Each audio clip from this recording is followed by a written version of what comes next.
Hello दोस्तों, स्वागत है आप सभी का मेरे चैनल डॉक्टर्स एजुकेशन पॉइंट में। और आज की वीडियो में हम डिस्कस करने वाले हैं फिजियोलॉजी ऑफ रेस्पिरेटरी सिस्टम। मैं इसमें तुम्हें कंप्लीट डिटेल नॉलेज देने वाला हूं जो तुम्हारे एग्जाम पॉइंट ऑफ व्यू से बहुत इंपॉर्टेंट है। ये लेक्चर थोड़ा सा लंबा हो सकता है लेकिन तुम्हें ये पूरा देखना पड़ेगा, इसमें तुम्हें कंप्लीट नॉलेज मिलेगी रेस्पिरेटरी सिस्टम के बारे में। तो चलो स्टार्ट करते हैं हम आज की इस वीडियो को। तो सबसे पहले हमें जानना होगा कि रेस्पिरेशन होती क्या है। तो रेस्पिरेशन की एक डेफिनेशन लिखी है छोटी सी यहाँ पर। It is a catabolic process by which oxygen is taken into the body and carbon dioxide is given out। मतलब ये एक ऐसी प्रोसेस है, ये एक ऐसी कैटाबोलिक प्रोसेस है। कैटाबोलिक प्रोसेस का मतलब होता है तोड़ना, मतलब कोई एक चीज है इसको हम तोड़ रहे हैं in the presence of oxygen. ठीक है, स्मॉल स्मॉल पीसेस में तोड़ रहे हैं। तो ये एक ऐसी कैटाबोलिक प्रोसेस है जिसके अंदर ऑक्सीजन को तो हम इनहेल करते हैं, हमारी बॉडी के अंदर जाती है और हम कार्बन डाइऑक्साइड को बाहर निकाल देते हैं। ठीक है। अब देखो इसके अंदर कुछ कीवर्ड्स आएंगे जो मैं तुम्हें बार बार बताता रहूंगा जिससे तुम इजीली अपने मार्क्स गेन कर सकते हो। जैसे यहाँ पर सेकंड लाइन पर लिखा है fetal lung are non functional. अब जो फीटल लंग होते हैं मतलब जो बच्चों के जो फीटस होता है गर्भ में, मतलब जो प्रेग्नेंट वुमेन होती है उसके अंदर जो फीटस होता है उसके जो लंग्स होते हैं वो नॉन फंक्शनल होते हैं। क्यों? क्योंकि जो उसकी रेस्पिरेटरी गैसेस होती है वो कौन एक्सचेंज करती है? वो प्लेसेंटा एक्सचेंज कर रही होती है। अब वहां पर एयर तो प्रेजेंट होगी नहीं जो बच्चा सांस लेगा, तो वहां पर जो उसकी गैसेस एक्सचेंज होती हैं ऑक्सीजन एंड कार्बन डाइऑक्साइड वो प्लेसेंटा के थ्रू होती हैं, इसलिए जो फीटल लंग्स होते हैं ये नॉन फंक्शनल होते हैं। ठीक है। अब यहाँ पर आगे लिख रखा है मैंने रेस्पिरेटरी रेट। अगर देखो तुम अच्छे मार्क्स गेन करना चाहते हो, अब तुम एग्जामिनर के ऊपर अच्छा इंप्रेशन देना चाहते हो, तो तुम ये जरूर लिखो। यहाँ पर लिखा है न्यू बॉर्न का जो रेस्पिरेटरी रेट होता है ये 30 to 60 पर मिनट होता है। ठीक है, जब न्यू बॉर्न नया बेबी पैदा होता है। जब वो अर्ली चाइल्डहुड में होता है मतलब 2 से 3 साल की एज में, तो 20 to 40 पर मिनट होता है। जब वो 5 से 7 साल का होता है तो 15 से 25 होता है। और जब वो अडल्ट हो जाता है तो उसकी 12 से लेकर 16 पर मिनट, मतलब जो हमारी नॉर्मल ब्रीदिंग रेट है वो 12 to 16 पर मिनट है। ठीक है, तुम्हें इस चीज का ध्यान रखना है। अब आगे चलते हैं, आगे आता है इसके अंदर टाइप्स ऑफ रेस्पिरेशन। दो टाइप के रेस्पिरेशन होते हैं, एक होता है एक्सटर्नल रेस्पिरेशन, एक होता है इंटरनल रेस्पिरेशन। यहाँ पर बहुत ही ज्यादा कंफ्यूजन होती है बच्चों को। अब बच्चे क्या सोचते हैं, जो एक्सटर्नल रेस्पिरेशन होता है वो होता है जब हम नोज से सांस लेते हैं, वहां से लेकर लंग्स तक का जो मतलब रास्ता होता है उसको हम बच्चे बोल देते हैं एक्सटर्नल रेस्पिरेशन। मतलब यहाँ से लेकर यहाँ तक के जो रास्ता है इसको हम बोल देते हैं एक्सटर्नल रेस्पिरेशन। जबकि ये जरासर गलत है, इसको हम एक्सटर्नल रेस्पिरेशन बिल्कुल भी नहीं बोलेंगे। इसको हम बोलते हैं ब्रीदिंग। जो एटमॉस्फेयर होता है, एटमॉस्फेयर से हम एयर को कहाँ लेकर जा रहे हैं, लंग्स तक लेकर जा रहे हैं। ठीक है, तो इसको हम बोलते हैं इंस्पिरेशन। और लंग्स से बाहर लेकर आ रहे हैं इसको हम बोलते हैं एक्सपिरेशन। मतलब कंप्लीटली इसको हम क्या बोलेंगे, कंप्लीटली इसको हम कंबाइन करके बोलेंगे ब्रीदिंग। ठीक है। अब हमारा जो एयर है वो लंग्स के अंदर जा चुकी है। लंग्स के अंदर क्या प्रेजेंट होती है, एल्वियोलाई प्रेजेंट होती है। ठीक है। अब जो एयर होती है वो लंग्स से मतलब एल्वियोलाई से कहाँ जाएगी, ब्लड के अंदर जाएगी। जरा ध्यान देना इस बात पर। जो एल्वियोलस है जिसके अंदर एयर है, अब ये जो एयर है यहाँ से कहाँ जाएगी, ब्लड के अंदर जाएगी। अब इसको हम बोलते हैं एक्सटर्नल रेस्पिरेशन, इसको हम बोलते हैं एक्सटर्नल रेस्पिरेशन। बात समझ आ रही है? तो यहाँ पर यही बात लिखी है, मैं तुम्हें पढ़कर दिखाता हूँ। Involve exchange of respiratory gases between lungs and blood. Lungs and blood के बीच का जो रास्ता होता है दिस वन, इसको हम बोलते हैं एक्सटर्नल रेस्पिरेशन। इसका दूसरा नाम भी है पल्मोनरी रेस्पिरेशन। अब क्या होगा, जो ब्लड है, ब्लड से कहाँ जाएगी गैस, हमारी ब्लड से हमारी जो गैस जाने वाली है वो टिश्यू में जाने वाली। देखो देख सकते हो, ये हमारी ब्लड है, ब्लड के अंदर ऑक्सीजन थी, यहाँ से टिश्यू में गई। इसको हम बोलते हैं इंटरनल रेस्पिरेशन। ठीक है, इसको हम क्या बोलेंगे, इंटरनल रेस्पिरेशन बोलेंगे। तो यहाँ पर यही बात लिखी है, involve exchange of gases between blood and tissue. Blood and tissue के बीच में जो रेस्पिरेशन हो रहा होता है इसको हम बोलते हैं इंटरनल रेस्पिरेशन, या फिर सेलुलर रेस्पिरेशन, या फिर टिश्यू रेस्पिरेशन। ठीक है, ये एक बहुत इंपॉर्टेंट कंसेप्ट है, इसमें बहुत ज्यादा कंफ्यूजन होती है बच्चों को, लेकिन तुम्हें इस पर बिल्कुल भी कंफ्यूज अब नहीं होना है। ठीक है। अब फेज ऑफ रेस्पिरेशन में मैंने तुम्हें सारी बात समझा दी है। इंस्पिरेशन आता है, एक्सपिरेशन आता है जिसको हम कंप्लीटली कंबाइन करके बोलते हैं ब्रीदिंग। और ब्रीदिंग रेट हमारा 12 to 16 पर मिनट होता है। ठीक है। During normal breathing inspiration is an active process and expiration is passive process. जब हम क्वाइट बैठे हैं, बिल्कुल हम बिल्कुल भी मूव वगैरह नहीं कर रहे, भाग नहीं रहे, बिल्कुल शांति से बैठे हैं, तो उस टाइम पे जो हम सांस अंदर लेते हैं, तो इसके अंदर हमें एटीपी की रिक्वायरमेंट होती है, हम एनर्जी खर्च करते हैं। इसलिए जो नॉर्मल इंस्पिरेशन होता है ये एक एक्टिव प्रोसेस है, लेकिन जो नॉर्मल एक्सपिरेशन होता है इसके अंदर कोई भी हमारी एनर्जी नहीं लगती, हम कोई भी एटीपी खर्च नहीं करते, ये होता है हमारा पैसिव प्रोसेस। ठीक है। अब इसके अंदर हम आगे चलते हैं। आगे लिखा है ट्रेक्योब्रोंकियल ट्री। जो ट्रेक्योब्रोंकियल ट्री है इसके ऊपर भी पूरे 5 नंबर का क्वेश्चन बहुत बार पूछा जाता है। ये जनरली एनाटॉमी में इसके ऊपर क्वेश्चन आता है, लेकिन कभी कभी फिजियोलॉजी में भी इसके ऊपर क्वेश्चन आ जाता है, तो इसको समझने की कोशिश करना। देखो, सबसे पहले हमारे पास क्या है, ये ट्रेकिया है। ठीक है, ट्रेकिया में हमारी एयर आ जाती है। तो जो ट्रेकिया होती है ये बाइफरकेट करती है right and left primary bronchi के अंदर। ये तुम पर्पल कलर से देख रहे हो, ये है हमारी right and left primary bronchi, this one. अब ये लंग्स के अंदर एंटर नहीं हुई, अब ये जब ये यहाँ पर बाइफरकेट कर जाती हैं तब ये लंग्स के अंदर एंटर करती है, मतलब जो लंग्स होगा वो कहीं यहाँ पर होगा। ठीक है, इस तरीके से। और इसी तरीके से लंग्स यहाँ कहीं इस तरीके से होगा, सॉरी, ये इस तरीके से होगा। तो यहाँ से ये लंग्स के अंदर एंटर कर जाती हैं। ठीक है। अब लंग्स के अंदर एंटर करने के बाद ये प्राइमरी जो ब्रोंकाई हैं ये डिवाइड होती हैं सेकेंडरी ब्रोंकाई में। ये तुम येलो पार्ट से देख रहे हो, ये है इसकी सेकेंडरी ब्रोंकाई। ठीक है। अब सेकेंडरी ब्रोंकाई आगे जाकर टर्शियरी ब्रोंकाई में डिवाइड होती हैं। राइट लंग के अंदर जो टर्शियरी ब्रोंकाई होती हैं ये 10 होती हैं, और लेफ्ट लंग के अंदर जो टर्शियरी ब्रोंकाई होती हैं ये 8 होती हैं। तो यहाँ पर तुम गिन भी सकते हो, अगर हम राइट लंग की बात कर रहे हैं तो 1 2 3 4 5 6 7 8 9 10, ये 10 होती हैं। और जो हमारा लेफ्ट लंग है इसके अंदर 8 होती हैं, 1 2 3 4 5 6 7, और एक इसके जस्ट पीछे होती है, उसको हम बोलते हैं 8। ठीक है, तो ये पूरी 8 होती हैं। अब टर्शियरी जो ब्रोंकाई है ये आगे जाकर डिवाइड होती हैं ब्रोंक्यूल्स में। अब ब्रोंक्यूल्स भी दो टाइप की होती हैं, एक होती है टर्मिनल ब्रोंक्यूल्स और एक होती है रेस्पिरेटरी ब्रोंक्यूल्स। उसमें डिवाइड होने के बाद इसके आगे आता है एल्वियोलर डक्ट। एल्वियोलर डक्ट से फिर क्या बन जाती है, एल्वियोलाई के अंदर ये एंटर कर जाती है, दिस वन, ये एल्वियोलाई के अंदर एंटर कर जाती हैं। ठीक है। तो ये है पूरा हमारा ट्रेकियोब्रोंकियल ट्री। ट्रेकियोब्रोंकियल ट्री किस किस से मिलकर बनता है, पहली बात ट्रेकिया, ट्रेकिया से, और दूसरा ब्रोंकस से। इन दोनों से मिलकर क्या बनता है, हमारा पूरा ट्रेकियोब्रोंकियल ट्री बनता है। 5 नंबर में ये आता है, तुम्हें पूरा ये फ्लो चार्ट बनाना है, तुम्हें इसका पूरा एक डायग्राम बनाकर दिखाना है, और इसके बारे में तुम्हें 2-2 लाइन जरूर लिखनी है। ठीक है, ये 5 नंबर का क्वेश्चन तुम्हारा इजिली कंप्लीट हो जाएगा। अब आगे चलते हैं, इसके अंदर हम, यहाँ लिखा है from the functional point of view tracheobronchial tree is divided into 2 zone. हम क्या पढ़ रहे हैं, यहाँ पर फिजियोलॉजी पढ़ रहे हैं। फिजियोलॉजी के अंदर हम जनरली फंक्शंस पढ़ते हैं, तो फंक्शन के बेस पर हमने ट्रेकियोब्रोंकियल ट्री को 2 जोन में बांटा है। कौन कौन सा, एक आता है इसके अंदर कंडक्टिंग जोन, दूसरा आता है इसके अंदर रेस्पिरेटरी जोन। कंडक्टिंग जोन वो है जहां पर गैस का एक्सचेंज नहीं होता, और रेस्पिरेटरी जोन उसे बोलते हैं जहां पर जो गैसेस होती हैं उसका एक्सचेंज होता है। तो इसके अंदर कौन कौन से पार्ट आ जाते हैं जरा एक बार देखना। जो हमारा ट्रेकिया है यहाँ पर कुछ भी गैस का एक्सचेंज नहीं होता। जो हमारा प्राइमरी ब्रोंकस है इसके अंदर भी नहीं होता, सेकेंडरी के अंदर भी नहीं होता, टर्शियरी के अंदर भी नहीं होता, और टर्मिनल ब्रोंकोल के अंदर भी नहीं होता। लेकिन जो हमारी रेस्पिरेटरी ब्रोंक्यूल्स आती हैं, यहाँ से जो हमारा एल्वियोलाई स्टार्ट हो जाता है, तो यहाँ से जो है हमारा स्टार्ट हो जाता है गैस का एक्सचेंज होना। तो इससे जो पहले का पार्ट है सारा, टर्मिनल ब्रोंक्यूल से पहले का पार्ट सारा, इसको हम बोल देंगे यहाँ पर, ये टर्मिनल ब्रोंक्यूल है, इससे पहले का पार्ट जो है दिस वन, ये पूरा, इसको हम बोल देंगे कंडक्टिंग जोन। ठीक है, इसको हम बोल देंगे कंडक्टिंग जोन। अब कंडक्टिंग जोन के बाद में जो इसके आगे का पार्ट आएगा जहां पर एल्वियोलाई स्टार्ट हो जाएगी, इसको हम बोल देते हैं रेस्पिरेटरी जोन। रेस्पिरेटरी जोन इसलिए बोल देंगे क्योंकि यहाँ पर गैस का एक्सचेंज होना स्टार्ट हो जाएगा, यहाँ पर ब्लड वेसल्स होती हैं।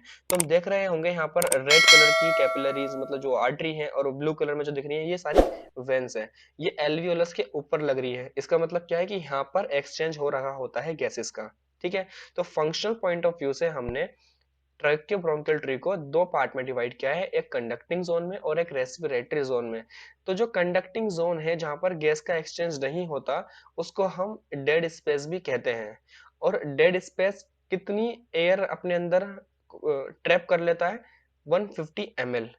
देखो मैं तुम्हें समझाता हूँ दोबारा। जैसे हमारा ये है डेड स्पेस, इतना यहाँ पर कुछ भी गैस का एक्सचेंज नहीं होता, तो इसके अंदर जो एयर रहती है वो कितनी रहेगी, 150 ml रहेगी।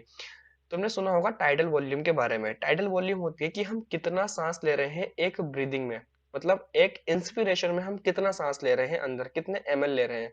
तो जो टाइडल वॉल्यूम होती है वो होती है हमारी 500 ml। अब हमने 500 ml अंदर सांस लिया, इनहेल किया, और इनहेल करने के बाद में जो एल्वियोलस तक पहुंचता है वो सिर्फ और सिर्फ 350 ml होता है। इसका मतलब क्या है, जो 150 ml हमारी एयर थी वो कहां पर ट्रैप हो गई, वो डेड स्पेस में ट्रैप हो जाती है। बात समझ आ रही है? तो वही चीज यहाँ पर लिखी है, जो कंडक्टिंग जोन होता है वो 150 ml का होता है। अब अगला टॉपिक आता है इसके अंदर, respiratory unit. Respiratory unit is defined as the structural and functional unit of lung, that is alveoli, exchange of gases occur in this part. वही जो मैंने रेस्पिरेटरी जोन में तुम्हें बात बताई है, वही यहाँ पर रेस्पिरेटरी यूनिट में लिखी है। और इसके कुछ स्ट्रक्चर्स भी है रेस्पिरेटरी यूनिट के, तुम्हें ये लिखना जरूरी है। इसके 4-5 स्ट्रक्चर्स आते हैं। कौन कौन से? एक तो respiratory bronchiole, alveolar duct, alveolar sac, antrum और एल्वियोलाई। ये क्या होती है मैं तुम्हें देखो यहाँ समझाता हूँ अगले डायग्राम में। देखो, ये है हमारी रेस्पिरेटरी ब्रोंक्यूल। ये टर्मिनल ब्रोंक्यूल के बाद स्टार्ट होती है रेस्पिरेटरी ब्रोंक्यूल। फिर इसके बाद आती है हमारे यहाँ पर एल्वियोलर सेक, फिर आता है एंट्रम। एंट्रम क्या होता है? एंट्रम जो अंदर का स्पेस होता है एल्वियोलाई का, उसको हम बोलते हैं एंट्रम। और दूसरी यहाँ पर एल्वियोलाई ये रही। तो ये सारी चीजें इन्वॉल्व होती हैं किसमें? गैसेस के एक्सचेंज में, इसलिए इसको क्या बोलते हैं? कंबाइन मिलाकर रेस्पिरेटरी यूनिट बोलते हैं। अब इसके अंदर जो एल्वियोलाई है, एल्वियोलाई के अंदर दो टाइप के सेल्स होते हैं। एक होते हैं न्यूमोसाइट 1 और दूसरे होते हैं न्यूमोसाइट सेकंड। जो न्यूमोसाइट फर्स्ट टाइप के सेल होते हैं ये 90% होते हैं एल्वियोलाई के अंदर, और जो न्यूमोसाइट सेकंड होते हैं ये 5% होते हैं एल्वियोलाई के अंदर। अब जो ये न्यूमोसाइट फर्स्ट टाइप के सेल है, ये सेल क्या करते हैं? ये इंपॉर्टेंट सेल है जिसके अंदर गैसेस का एक्सचेंज होता है, ठीक है, ध्यान रखना। जो न्यूमोसाइट फर्स्ट टाइप के सेल है, इसी के अंदर से ही, इसी के ही थ्रू जो एल्वियोलाई होती हैं ये एक्सचेंज कर पाती हैं गैसेस को। लेकिन जो न्यूमोटाइप सेकंड टाइप के सेल होते हैं, इसका जरा फंक्शन तुम सोचना, मैं समझना, मैं तुम्हें यहाँ बताता हूँ। जैसे कि ट्रेकिया है, तुमने देखा होगा ट्रेकिया के पास सी टाइप की कार्टिलेजिनस रिंग लगी होती है, जिसकी वजह से ये कोलैप्स नहीं होती। तुम ऐसा सोचो, एक पाइप है, अगर हमारा पाइप के अंदर सरफेस टेंशन बनी रहेगी तो वो जो पाइप है वो कोलैप्स नहीं होगा। लेकिन अगर उसकी सरफेस टेंशन ही खत्म हो गई तो वो पाइप क्या होगा? कोलैप्स हो जाएगा, उसकी वॉल्स आपस में मिल जाएंगी, और फिर वहां से पैसेज बिल्कुल बंद हो जाएगा, चाहे वो वाटर के लिए हो चाहे वो एयर के लिए हो। तो हमारे ट्रेकिया के अंदर तो सी टाइप की कार्टिलेजिनस रिंग लगी होती है। लेकिन क्या हमारे जो एल्वियोलाई है, एल्वियोलाई के पास ऐसा कुछ होता है? हाँ, एल्वियोलाई के पास होता है सरफेक्टेंट। यहाँ पर लिखा है मैंने, देखो, एल्वी टाइप टू साइट, जो टाइप टू सेल होते हैं एल्वियोलर, वो सिक्रीट करते हैं एक एल्वियोलर फ्लूइड जिसको हम बोलते हैं surfactant, which reduce the surface tension in alveoli, जिससे जो सरफेस टेंशन है एल्वियोलाई का वो कम हो जाता है और वो कोलैप्स नहीं होती। तो यहाँ पर दो टाइप के सेल आते हैं, एक आते हैं न्यूमोटाइप फर्स्ट टाइप के सेल जो 90% प्रेजेंट होते हैं एल्वियोलाई में, और न्यूमोसाइट सेकेंड टाइप के सेल जो 5% प्रेजेंट होते हैं एल्वियोलाई में, जिससे सरफेस टेंशन कम होती है और जो सेक्रेट करते हैं सरफेक्टेंट को, जिससे एल्वियोलाई आपस में कोलैप्स ना हो। ठीक है, अब नेक्स्ट टॉपिक आता है इसके अंदर, वेंटिलेशन। वेंटिलेशन क्या होता है? Ventilation is the rate at which air enters और लीव्स टू द लंग्स। अभी दो टाइप का होता है, एक होता है पल्मोनरी और एक होता है एल्वियोलर। ये समझना, इसके ऊपर भी पूरे 5 नंबर का क्वेश्चन अलग से पूछा जाता है। अब मैंने तुम्हें अभी पढ़ाया टाइडल वॉल्यूम के बारे में। जो टाइडल वॉल्यूम होता है वो कितना होता है? 500 ml होता है, ठीक है, 500 ml होता है।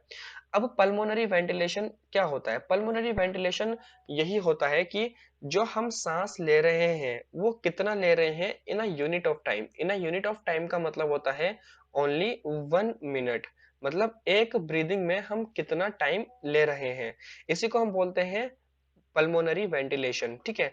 और पल्मोनरी वेंटिलेशन रेट निकालने का एक तरीका होता है कि जो हमारे पास टाइडल वॉल्यूम है, टाइडल वॉल्यूम की मल्टीप्लीकेशन कर देते हैं हम रेस्पिरेटरी रेट से। टाइडल वॉल्यूम कितनी बताई मैंने? 500 ml बताई है। अब इसकी मल्टीप्लीकेशन मल्टीप्लाई कर देंगे अगर हम 12 से, क्योंकि हमारा रेस्पिरेटरी रेट कितना होता है? 12 पर मिनट होता है। तो हमारे पास निकल कर आ जाएगा कि कितनी हमारी पल्मोनरी वेंटिलेशन रेट है। तो वो होती है हमारी 6000 ml पर मिनट, मतलब अप्रोक्सीमेटली 6 लीटर, 6 लीटर पर मिनट जो एयर होती है वो हम एक बार में अंदर लेते हैं, ठीक है। लेकिन एल्वियोलस के पास कितनी पहुंचती है, मतलब एल्वियोलाई के पास कितनी पहुंचती है, उसको हम बोलते हैं एल्वियोलर वेंटिलेशन। अब मान लो जो टाइडल वॉल्यूम है, मानना क्या है, जो टाइडल वॉल्यूम होती है वो 500 ml होती है, ठीक है, लेकिन एल्वियोलस के पास कितनी कितनी पहुंचती है, 350 ml पहुंचती है, क्योंकि 150 ml तो हमारी डेड स्पेस में रुक जाती है।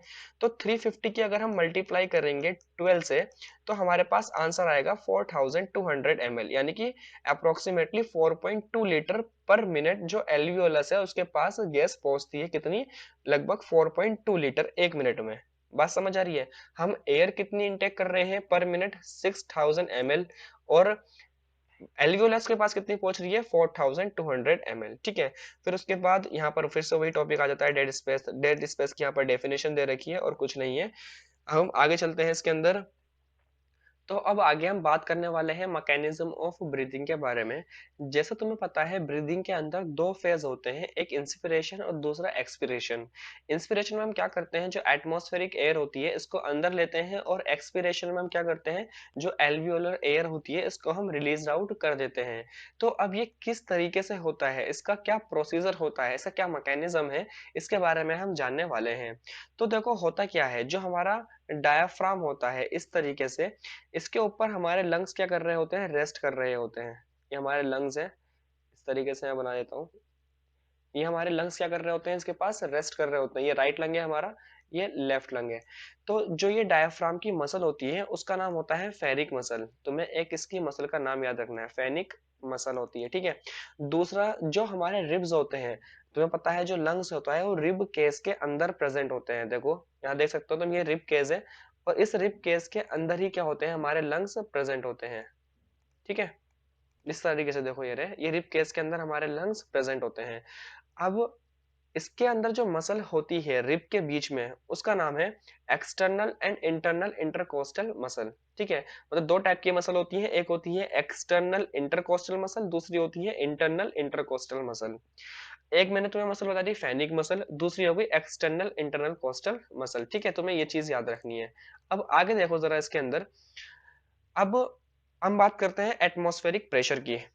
एटमॉस्फेरिक प्रेशर कैसे, जो हमारा एटमॉस्फेरिक प्रेशर होता है, मतलब वातावरण का जो हमारा प्रेशर होता है वो होता है 760 mm ऑफ Hg, ठीक है, इतना होता है। तुम्हें तीन चीज पता हो गई, दो मसल के नाम, एक तो फेनिक मसल, एक एक्सटर्नल इंटरकोस्टल मसल, और तीसरा एटमॉस्फेरिक प्रेशर। अब जरा तुम इसका मैकेनिज्म समझने की कोशिश करना। जब हम इंस्पिरेशन करते हैं, मतलब जब हम इनहेलेशन करते हैं, तो इनहेलेशन के दौरान क्या होता है, जो रिब केस होता है, जैसे ये हमारा रिब केस है, ये क्या होता है, ये फूलना स्टार्ट होता है, मतलब इसके अंदर की जो वॉल्यूम है, वॉल्यूम बढ़ना स्टार्ट कर देती है। तुम देख रहे होंगे यही इसकी वॉल्यूम बढ़ना स्टार्ट हो जाती है। यहाँ पर रिब केस तुम्हें छोटा दिख रहा होगा, लेकिन इस डायग्राम में तुम देखोगे तो तुम्हें रिब केस थोड़ा सा बड़ा दिखेगा। तो जो रिब केस है ये एंटीरो पोस्टीरियरली क्या होता है, बढ़ता है, और साथ में ट्रांसवर्सली भी बढ़ता है, ठीक है। और जो हमारी डायफ्राम की मसल होती है जिसको हम बोलते हैं फेनिक मसल, फेनिक मसल भी कॉन्ट्रैक्ट करना स्टार्ट करती है। जब ये कॉन्ट्रैक्ट करेगी तो इस तरीके से सीधी हो जाएगी, तो जो हमारे लंग्स इसके ऊपर रेस्ट कर रहे होंगे वो थोड़े से और बड़े हो जाएंगे। अब तुम्हें एक बात पता होगी, जो वॉल्यूम होती है वो इनवर्सली प्रोपोर्शनल होती है किसके, प्रेशर की, तुमने पहले पढ़ा होगा। तो जैसे ही वॉल्यूम बढ़ जाएगी, जो हमारा प्रेशर होगा अंदर का वो ऑटोमेटिकली क्या हो जाएगा, कम हो जाएगा, ठीक है। मैंने तुम्हें भी क्या बताया, जो एटमॉस्फेरिक प्रेशर होता है वो 760 mm ऑफ Hg होता है। तो जैसे ही इसका प्रेशर कम होता है, प्रेशर कितना हो जाता है इसका, जो हमारे लंग्स का प्रेशर होता है इंस्पिरेशन के टाइम पर, वो 755 से लेकर 757 ऑफ mmHg हो जाता है, मतलब 760 से कम हो जाता है। जैसे ही इंट्रा पल्मोनरी प्रेशर, इसको हम इंट्रा पल्मोनरी प्रेशर बोलते हैं, जैसे ही intra pulmonary pressure atmospheric pressure से कम होता है, जो एयर होती है वो लंग्स के अंदर एंटर कर जाती है हाई प्रेशर से लो प्रेशर की तरफ। बात समझ आई। तुम इस डायग्राम में देख रहे होंगे, ये एनसीईआरटी का डायग्राम है, तुम इसके अंदर देख रहे होंगे, जैसे ये हमारा लंग है, लंग की जो रिब की जो मसल्स है वो कॉन्ट्रैक्ट हुई, यहाँ पर डायफ्राम की मसल कॉन्ट्रैक्ट हुई, तो लंग का साइज बढ़ा। अगर लंग की वॉल्यूम बढ़ी तो लंग का प्रेशर कम हुआ एटमॉस्फेरिक प्रेशर से, और जैसे ही प्रेशर कम हुआ तो बाहर का जो एयर थी वो अंदर आ गई हाई प्रेशर से लो प्रेशर की तरफ। बात समझ आई? तो ये था हमारा इंस्पिरेशन के बारे में। अब हम चलते हैं एक्सपीरेशन की तरफ। अब एक्सपीरेशन में क्या होता है, जो ये रिब्स की मसल होती है, जो स्टर्नम होती है, वापस से अपनी जगह पर वापस आते हैं इस तरीके से। अब जैसे ही ये वापस आए, और दूसरी बात, जो डायाफ्राम की जो मसल होती है, जो कॉन्ट्रैक्ट होती है, ये भी रिलैक्स होती हैं। तो जो लंग्स का जो साइज है वो कम हो जाता है, मतलब जो लंग्स की वॉल्यूम है वो कम हो जाती है। अब लंग्स की वॉल्यूम कम हुई तो लंग्स का प्रेशर बढ़ जाता है। और लंग्स का प्रेशर कितना बढ़ता है? लंग्स का प्रेशर हो जाता है 765 mm ऑफ Hg। और बाहर एटमॉस्फेरिक प्रेशर कितना था? 760 mm ऑफ Hg। तो क्या होता है, जो एयर होती है हमारे लंग्स में, वो ऑटोमेटिकली हाई प्रेशर से लो प्रेशर की तरफ मूव करके बाहर एटमॉस्फेयर में चली जाती है। ठीक है, तो ये था इसका पूरा मैकेनिज्म रेस्पिरेशन का। अब तुम इस नोट से पढ़ोगे, तुम्हें इजीली समझ आ जाएगा, और ये नोट्स मैं अपने टेलीग्राम चैनल पर अपलोड कर दूंगा। तुम्हें क्या करना है, टेलीग्राम चैनल को हमारे ज्वाइन कर लेना है, जिससे तुम इजीली इस चीज को पढ़ सको। ठीक है। नेक्स्ट टॉपिक आता है इसके अंदर एक्सचेंज ऑफ गैसेस। जनरली दो टाइप की गैसेस का ही एक्सचेंज होता है हमारी बॉडी के अंदर जो एल्वियोलस करती है। एक है ऑक्सीजन और दूसरी है कार्बन डाइऑक्साइड। ये सारा थ्योरेटिकल पार्ट है, इसमें समझने का कुछ नहीं है, तुम यहाँ से पढ़ सकते हो। इसमें बस तुम्हें कुछ कीवर्ड्स याद रखने हैं, जैसे 20 से 25% जो कार्बन डाइऑक्साइड ट्रांसपोर्ट होती है वो आरबीसी के थ्रू होती है। 70% जो कार्बन डाइऑक्साइड ट्रांसपोर्ट होती है वो बायकार्बोनेट के थ्रू होती है। और 7% जो कैरिड आउट होती है कार्बन डाइऑक्साइड वो डिजोल्व फॉर्म में होती है द प्लाज्मा। ठीक है। इसके बाद तुम्हें ये दो पॉइंट याद करने हैं, दो पॉइंट बहुत ज़्यादा इंपॉर्टेंट है। इन दो पॉइंट में क्या लिखा है, जो 100 ml डी ऑक्सीजनेटेड ब्लड है, मतलब जिसके अंदर कार्बन डाइऑक्साइड ज़्यादा है, ऑक्सीजन नहीं है, वो डिलीवर करता है approximately 4 ml of carbon dioxide to alveoli. मतलब ये है हमारा टिश्यू, ये है हमारी एल्वियोलाई। ठीक है, एल्वियोलाई इस तरीके से, मतलब लंग्स लिख दिया था मैंने, ये है हमारी एल्वियोलाई। ठीक है।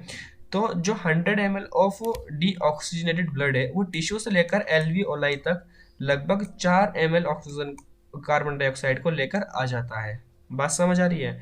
और लगभग 100 ml of oxygenated blood alveoli से टिश्यू तक 5 ml ऑफ ऑक्सीजन को ट्रांसपोर्ट कर देता है। मतलब 100 ml ऑफ ऑक्सीजनेटेड ब्लड कितनी कैरी कर सकता है ऑक्सीजन? 5 ml। और 100 ml डी ऑक्सीजनेटेड ब्लड कितनी कैरी कर सकता है कार्बन डाइऑक्साइड? 4 ml कैरी कर सकता है। तुम्हें ये एक न्यूमेरिकल वैल्यू इसकी याद रखनी है। ठीक है। इसके बाद इसके अंदर नेक्स्ट टॉपिक आता है ऑक्सीजन डिसोसिएशन कर्व का। ये मैं तुम्हें कॉपी पेन पर समझाऊंगा। चलो स्टार्ट करते हैं इसको ऑक्सीजन डिसोसिएशन कर्व को समझने की। तो एक्सचेंज ऑफ गैसेस में जो नेक्स्ट टॉपिक आता है वो है हमारा ऑक्सीजन डिसोसिएशन कर्व। और ऑक्सीजन डिसोसिएशन कर्व हम यहाँ पर बनाने की कोशिश करते हैं। देखो, ये कर्व किस किस के बीच में बनता है, पहले हमें ये पता होना चाहिए। ये बनता है percentage saturation of haemoglobin. Percentage saturation of haemoglobin. Saturation का मतलब क्या होता है? एक हीमोग्लोबिन होता है अनसेचुरेटेड। अनसेचुरेटेड का मतलब होता है खाली Hb सिंगल फॉर्म में है। और सेचुरेशन का मतलब होता है, जो सेचुरेटेड होता है इसका मतलब है HbO2। तो परसेंटेज सेचुरेशन ऑफ हीमोग्लोबिन मतलब HbO2 की बात चल रही है यहाँ पर। और दूसरी साइड पे हम जो हमारी एक्स एक्सिस है इस पर हम लेते हैं पार्शियल प्रेशर ऑफ ऑक्सीजन। ठीक है, इन mmHg, 10 mmHg, 20, 30, 40 इस तरीके से। ठीक है। जब इसके बीच में हमने ग्राफ ड्रॉ कर कर देखा तो हमें कुछ एस टाइप का ग्राफ मिलता है इस तरीके से। लगभग एस शेप का हमें ग्राफ मिलता है और इसको हम बोलते हैं सिग्मोइड कर्व। इसे हम बोलते हैं सिग्मोइड। तो अगर हम परसेंटेज सेचुरेशन ऑफ हीमोग्लोबिन और पार्शियल प्रेशर के बीच में अगर हम ग्राफ ड्रॉ करते हैं तो यह हमें सिग्मोइड मिलता है, कुछ एस शेप का हमें मिलता है। ठीक है। और ये कब मिलता है? जब हमारी नॉर्मल सारी कंडीशंस हो, जब फेवरेबल कंडीशन हो सारी, उसके अकॉर्डिंग ये हमें मिलता है। अब कुछ हम एबनॉर्मल कंडीशन के बारे में जानेंगे। जैसे फॉर एग्जांपल मान लो हमारे पास हाई कार्बन डाइऑक्साइड की क्वांटिटी हो जाती है शरीर के अंदर और जो पीएच है वो 7.4 से कम हो जाता है। इसका मतलब क्या है? पीएच कम हो जाता है। टेम्परेचर हम बढ़ा देते हैं। तो ये जितनी भी कंडीशंस हैं, कार्बन डाइऑक्साइड का बढ़ जाना, एसिडिक कंडीशन का बढ़ जाना यानी कि पीएच का कम हो जाना और साथ ही साथ में टेम्परेचर का बढ़ जाना, ये सारी जो कंडीशन है इससे क्या होता है, जो ऑक्सीजन है वो हीमोग्लोबिन से टूट जाता है। ठीक है। ये जो इसकी सैचुरेशन है इसको कम कर देता है। अगर इसकी ये सैचुरेशन को कम कर देगा तो जो हमारा ग्राफ है ये कहाँ पर डाइवर्ट हो जाएगा, ये थोड़ा सा राइट साइड में हमारा डाइवर्ट हो जाएगा ग्राफ इस तरीके से। ये कंडीशन कब है, जब टेम्परेचर हमारा बढ़ जाता है, जब हमारा कार्बन डाइऑक्साइड बढ़ जाती है, एसिडिक करेक्टर बढ़ जाता है, यानी पीएच कम हो जाता है, तो जो हमारा ग्राफ है सिग्मोइड कर्व ये क्या हो जाता है, राइट साइड में शिफ्ट हो जाता है। और इसी को ही बोला जाता है बोर्स इफेक्ट। ठीक है, इसी को ही बोर्स इफेक्ट कहा जाता है। अगर इसका जस्ट उल्टा होता है, टेम्परेचर कम हो जाता है, कार्बन डाइऑक्साइड कम हो जाती है, एसिडिक करेक्टर कम हो जाता है और ऑक्सीजन का लेवल बढ़ जाता है ज्यादा, तो यही ग्राफ जो है हमारा लेफ्ट साइड में शिफ्ट हो जाता है। ठीक है, यही ग्राफ जो है हमारा लेफ्ट साइड में शिफ्ट हो जाता है। तो ये सब था हमारा ऑक्सीजन डिसोसिएशन कर्व के बारे में। इसके रिगार्डिंग जो नोट्स हैं वो मैं तुम्हें टेलीग्राम पर अपलोड कर दूंगा। आज की वीडियो में बस इतना ही रहने देते हैं। इससे चैप्टर की अगली बात हम इसकी नेक्स्ट वीडियो में करेंगे। अगर तुम्हें ये वीडियो अच्छी लगी तो प्लीज़ इस वीडियो को लाइक करना और मेरे चैनल को सब्सक्राइब करके बेल आइकन को प्रेस कर लेना। ठीक है, थैंक यू सो मच।